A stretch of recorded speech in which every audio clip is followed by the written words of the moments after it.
The Nuba people of central Sudan are proud of their African culture, a non-Islamic culture that is criticized and condemned by the fundamentalist generals who now rule Sudan.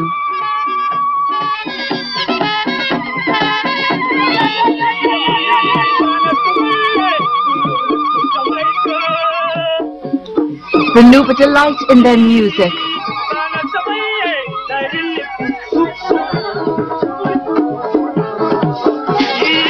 Their body painting and their body decoration.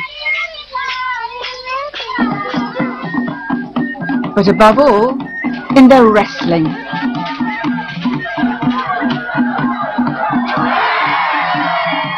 A sport that is unfailingly good-humoured.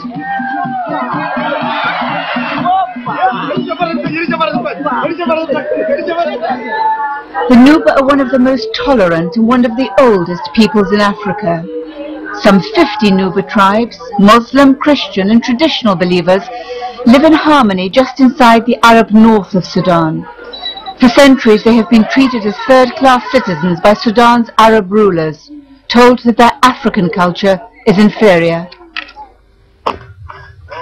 In 1987, many Nuba took up arms alongside their fellow Africans in the Sudan People's Liberation Army of Southern Sudan to fight for a democratic, secular state and the right to be Nuba. But they are few in number and weak in firepower compared to the government forces, and are fighting an uphill battle against Islamic troops and militias that denounce them as infidels and have declared a holy war against them. Driven high into these mountains and living now on rock, the Nuba have been forced to adapt to life under arms. But life in the mountains is hard. Women often walk for hours to find water, and SPLA soldiers do not always manage to protect them against ambushes by government soldiers.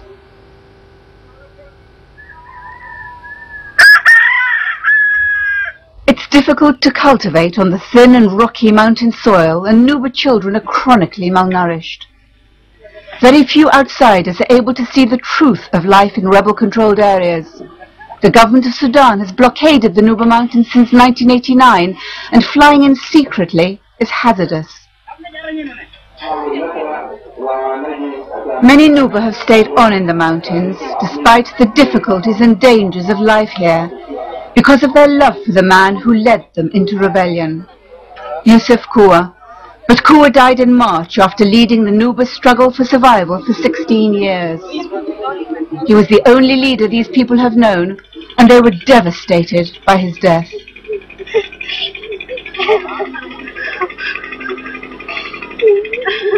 Men and women still come every day to tend his grave. He gave the ordinary people a new belief in themselves and their African identity, and he impressed on his soldiers the importance of respecting civilians. He combined armed struggle with concern for human rights, and was the first SPLA commander to allow human rights monitoring in areas under his control. Johannes Ajawin of the London-based organisation Justice Africa is the man in charge of the monitoring programme. Yusuf, to many in the Nuba, and for that matter, to many who knew him, he was a teacher, a leader, respected and not feared at all. And this to me is the biggest legacy of Yusuf. A person in his position would have been feared but not respected. He was respected and not feared. Kua's legacy presents a huge challenge to the man who has succeeded him, Abdelaziz Adam El-Hello, one of the SPLA's most successful military commanders. Commander El-Hello is not a Nuba. He is from Darfur in western Sudan, but he was born, raised and educated in the Nuba Mountains. As well as being a close personal friend of Kua, he was Kua's deputy in the mountains for many years, the man Kua wanted to succeed him. Soon after his arrival in the mountains, Commander El-Hello showed his commitment to the Nuba by bringing his family into this war zone from the safety of their home in Uganda. 3 children, including a 5-month-old baby, and his wife, Fatma. Life in the blockaded mountains without cars, shops or electricity is a very different life to the life they've been used to. The children took to it like ducks to water.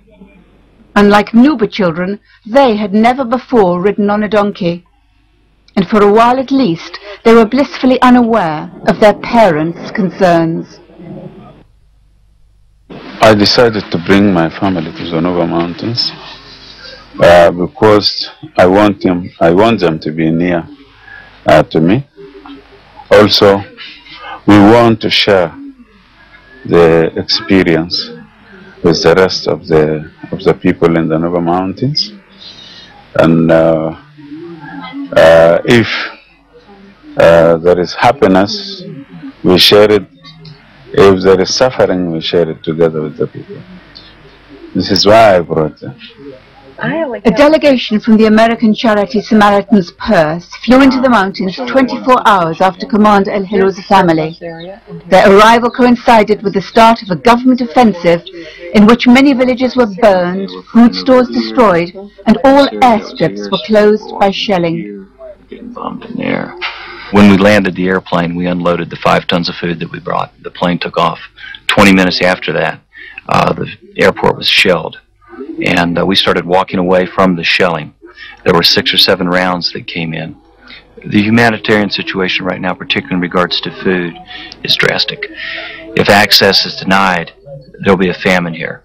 We're going to see people dying, starving to death. And even if there is some points of access, if 1 or 2 airstrips, for example, are open, you're still going to see a lot of suffering. There's no way that we'll be able to bring in the food that these people need and have asked for. Hunger is not the only problem facing the people of the Nuba Mountains this year. In recent months, the government of Sudan has launched an unprecedented campaign of aerial bombardment. These halls were prepared and intended for the protection of my family from anti-NOV bombardment, because usually the government of Sudan send anti-NOV high-altitude bombers to bombard the area without differentiating between the military camp and the civil population residents. This is why we prepared them for the members of my family to protect themselves in case of any aerial bombardment. Most of the victims of government attacks are civilians. Some are adults, like this porter, wounded at the airstrip on the day Samaritan's Purse arrived. So it's India here, yeah? From here to here. But many are children. This is the only hospital in rebel-controlled areas where 250,000 Nuba are refusing to surrender despite crushing military defeats in Yusuf Koua's last years.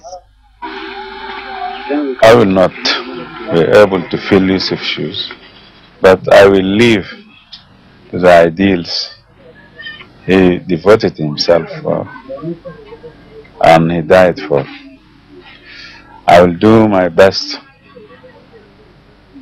and do everything I can, on the military side at least, to recapture some of the lost areas and also to continue the struggle and the liberation up to the achievement of the new Sudan, up to the achievement of freedom and justice for all. When Kouat died, there was concern that Nuba in rebel-controlled areas would lose heart and cross to the government side. But this has not been the case. Morale in the mountains is high, and the new commander has already established himself as a man of the people, just like his predecessor. The government says these people are held by the SPLA as human shields. But the truth is that soldiers and civilians in rebel-controlled areas are happy and united in their determination to fight for the right to be Nuba, refusing ever again to be crushed underfoot.